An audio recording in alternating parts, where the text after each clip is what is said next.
All right. That was a half of football. That's what we'll call it. Tennessee 24, Vanderbilt 17. You wouldn't know from the score, but one of the more horrific halves of football, at least for a big chunk of it, that Tennessee has played this entire season. And yet they lead by a touchdown. And oh boy, there's a lot to talk about with this one. I'm Charlie Burris. That's former Vols quarterback Jonathan Crompton. A to Z Sports Big Orange halftime reaction show brought to you by the good folks at Zen Sports. We'll talk about them in just a minute, but I mean, you were just saying before we got on here, Crump, a whole lot to talk about in that first half. Where do you want to start? All right. Well, where I really want to start is because I have fun with this. I was gone last week for my brother-in-law's birthday party. I have a question. Is it Louis Chesney or Louis Chesney, the commenter? the Vandy fan that watches our show. I'm just asking, is it Louis or Louis? And I'm being respectful when I ask that. I like to go with Louis. All right, cool. Well, pipe down over there because bottom line is you're Vandy. Stop saying all them practice games paid off. You're a practice game. We haven't won this yet. No, you Vandy, you are the practice game. Sorry. Like, it is what it is. There's 85% orange in the stadium. Nobody cares. All right, Lou Man, cool. Nobody cares, Lou Man. Like, it's Vandy. Uniforms look good if you're looking for a consolation prize. Okay. I will say this. Sorry. Tennessee gets buried in a hole of its own making to begin this game, down 14-0. Very stupid. Another brutal fumble by Dylan Sampson. And God, that hurt. It hurts my feelings that Dylan Sampson does those things. But I agree. I started watching the game. Me and my wife were on the way back from Asheville, and it was in the car. And I was like, "You got to be bleeping me opening kickoff. What the crap?" And then we fumbled. But in all seriousness, I was messing with Lou Man just to be funny.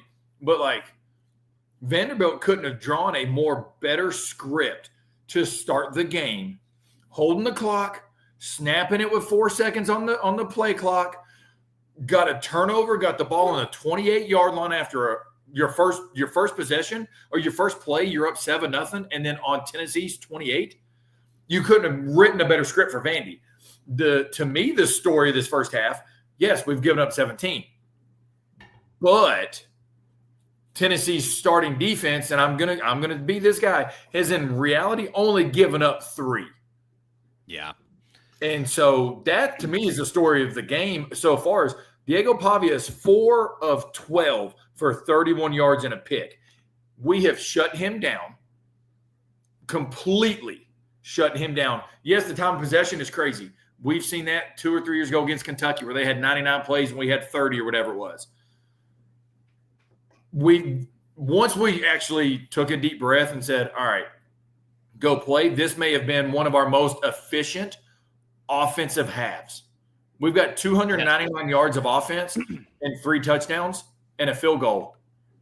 And that last drive? Huge. Oh, my gosh. I mean, it's genuinely, you're hitting on the big explosive plays like you've wanted to all season long, and I would say no better time than now, frankly. And Dante Thornton, 85-yard catch or whatever it was, although he went to the locker room with an injury before the half was over. Yes. Don't know the status there. Hopefully he's all right.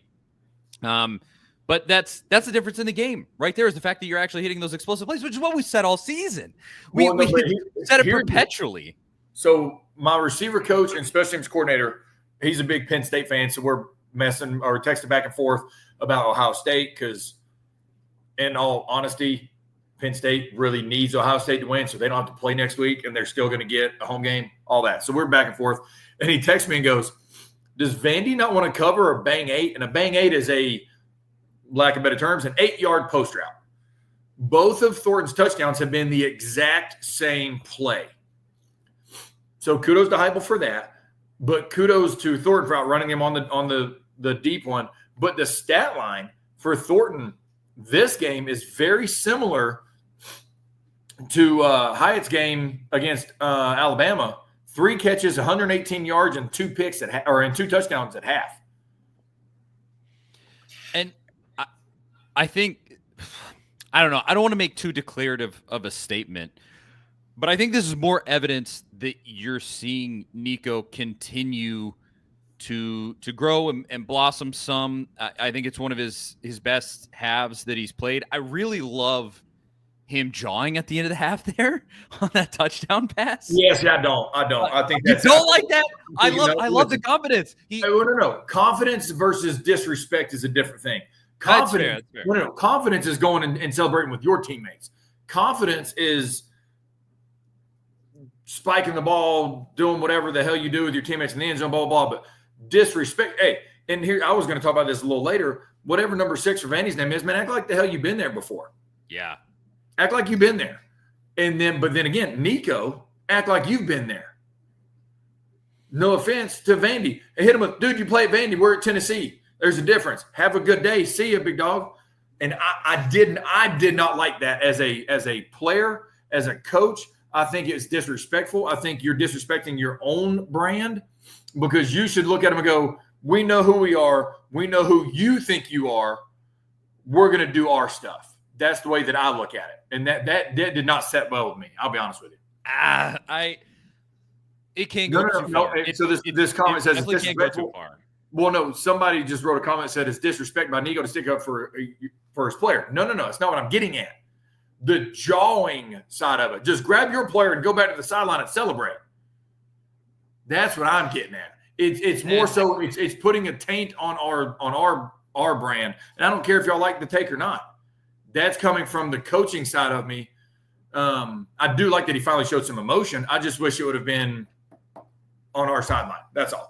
I love the emotion, and I will say I agree to disagree. I like the drawing there because this is also coming from somebody that sincerely, and I genuinely don't say this as a joke. I have advocated in the past for the fact that they should allow fighting in football, in my personal opinion, like they do in hockey.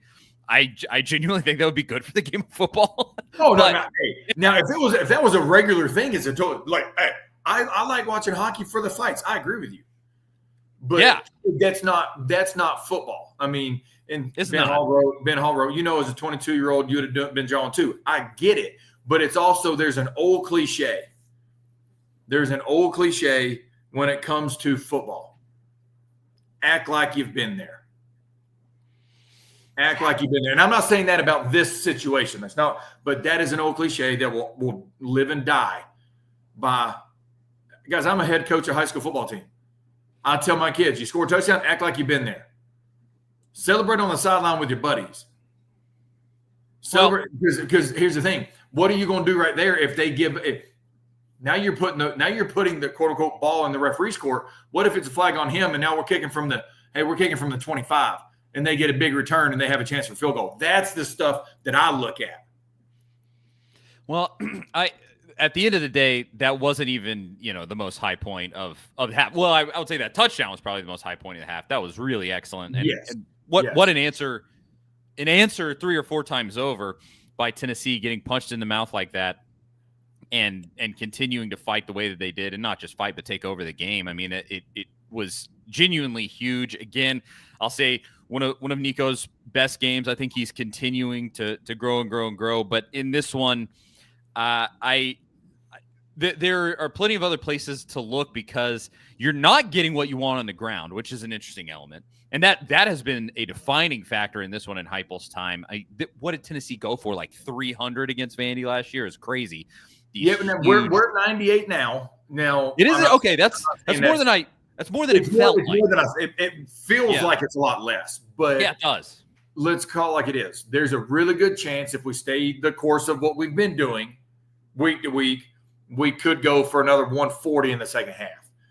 Who knows? I mean, I'm just throwing out a number, but you're right. It feels a lot less than 98 right now. It does. It definitely, just from what you would probably expect, but at the same time, you have ripped off some big runs. The fumble by Sampson hurts, but it's not the end of the world. And now you have put yourself in this position where if you can close this thing out, it is playoff time. And that's what we're about to face down this final 30 minutes.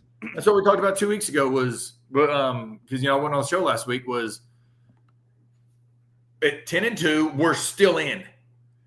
It's just a matter of we needed help. We got all the help we needed last week. Guys, at 10-2, we're probably going to get a home game. It's going to be real close. If Notre Dame, Ohio State, if somebody loses here. Now, we got to take care of business in the second half. But if we go ahead and pull this out like we're supposed to, because we get the ball at half, we're the biggest Texas or Texas A&M fans next week.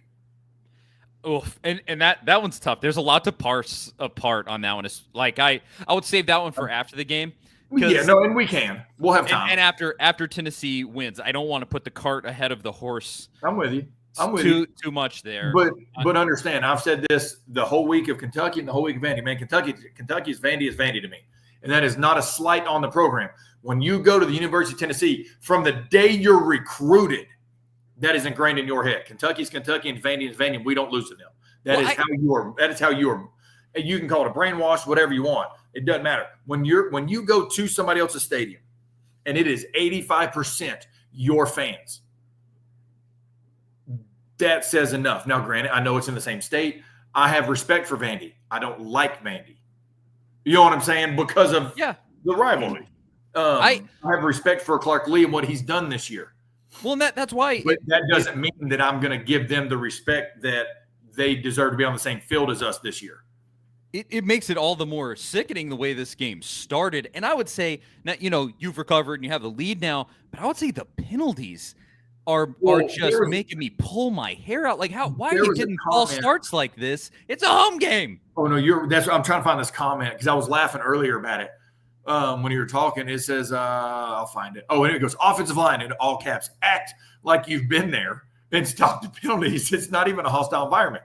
100% true, Kenneth Haney. 100% true. It's not like you're playing in Tuscaloosa or Gainesville or Auburn, Alabama or Athens. You're literally playing in a spring game environment and then it's not a Vandy stadium. It's because it's your home. No, it's because it's your home. Right. You're right. It's because it's your home fans. That's not about Vandy Stadium. The construction they're doing, I think, is going to be great for their program. I do. But when it is a road game and it's 85% your fans, it's a quote-unquote spring game environment. That's not a slight on Vandy. I do think – so multiple people have said it in the comments here. You did get some rough calls from the refs in that half, too. I agree. I think that rough in the passer, a little dicey. The false start they called on us was clearly neutral zone infraction. Yes. Clearly. Those things I did think were a little here's how I look at referees.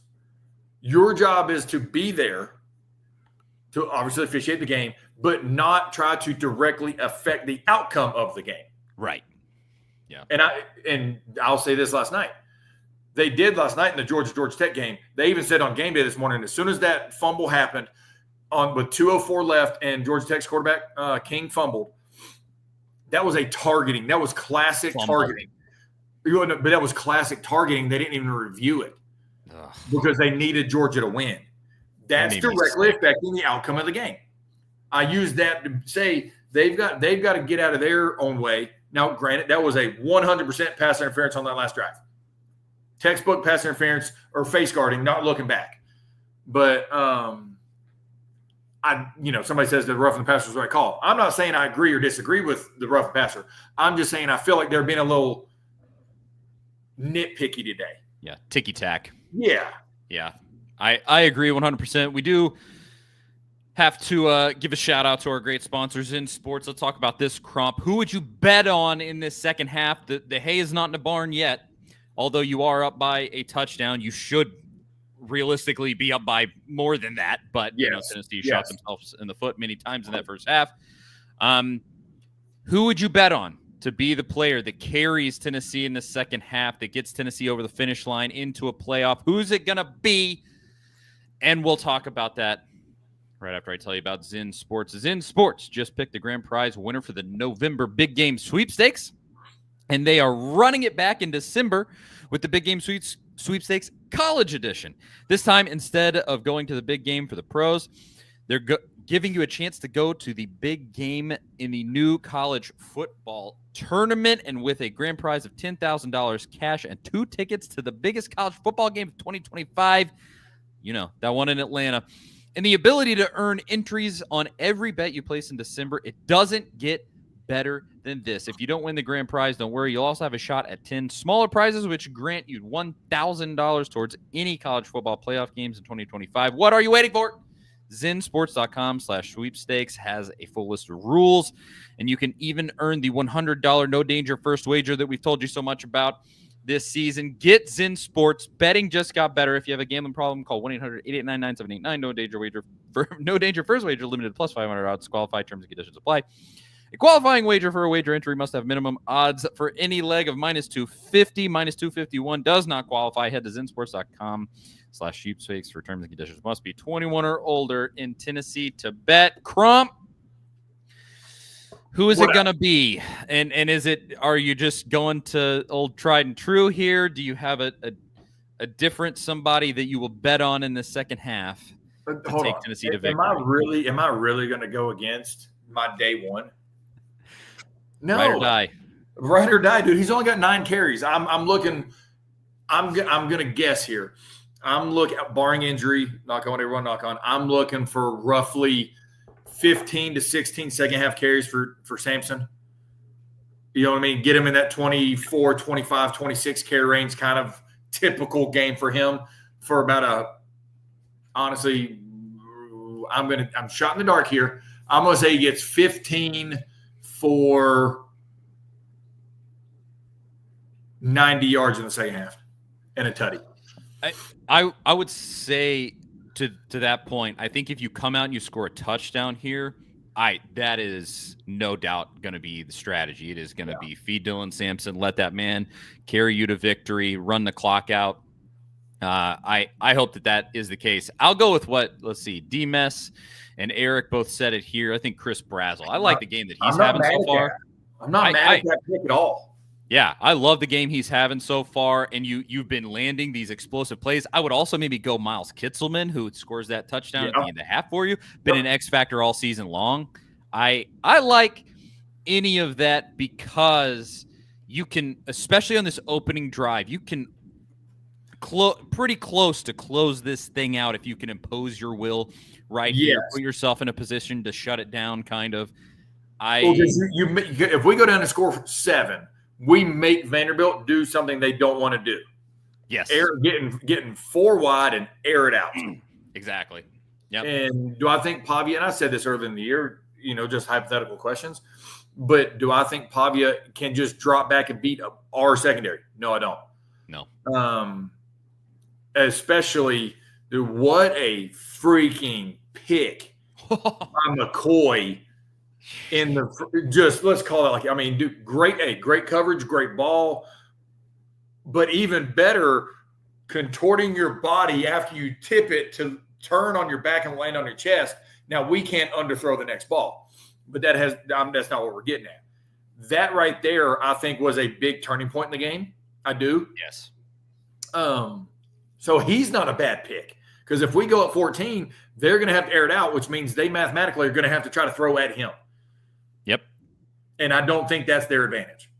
It's definitely not, and I hope that that's what happens, because you would really put yourself in an advantageous position, and I think be able to kind of box them out for the rest of the game, and it would be massive. And I think it's also shown they've been able to get some cracks in on Pavia, and I don't want to say. So what'd you say? It'll take its wear and tear on him. Yes, I think it's shown already. I think you can see he's feeling it and feeling that pressure and him having to kind of run around and run for his life. That's everything that you could ask for is happening in the last, 7 minutes of the game that Tennessee has played. Continue playing that way, and this one is Tennessee's. You go out, win this, make the playoff, and we'll be talking about playoff scenarios in the post game. Now, I do think we should end on this comment. It was phenomenal earlier. I'm going to try to find it. long story short, it says, oh, here we go. Talk about the referees. They affected Georgia, Tennessee, Georgia, Georgia Tech. Refs and SEC officials need to be banned from Zen Sports and FanDuel. It definitely affects a lot. Sorry. That one made me laugh. I'm not going to lie. That one made me laugh. I mean, find some guys that actually know how to call a freaking game, please. Like, that's all. It's for every side. For Vandy's sake, for our sake, for the better's sake, like you said. Yeah. I mean, my gosh. Well, here's a good one. Let's see some Mike Matthews. If Thornton and Brewer are out, let's get him some playing time. I 100% agree with that. Let's see what he can do. This is a game to let him see what he can do. The block he laid on Thornton's huge touchdown run, beautiful block. I would say it was close to being blindside, but I think he kept it in front of him enough. And so Mike Matthews. Yeah. Let your dogs be dogs. All right. Looks like the second half's about to start. Charlie Burris, Jonathan Crompton. Win, lose, draw. We're going to be back here post-game where you're watching this. So tune in. Come hang out with us. We'll talk about whatever ends up happening. Let's go make a playoff, baby. All right. We'll talk to y'all in a little bit.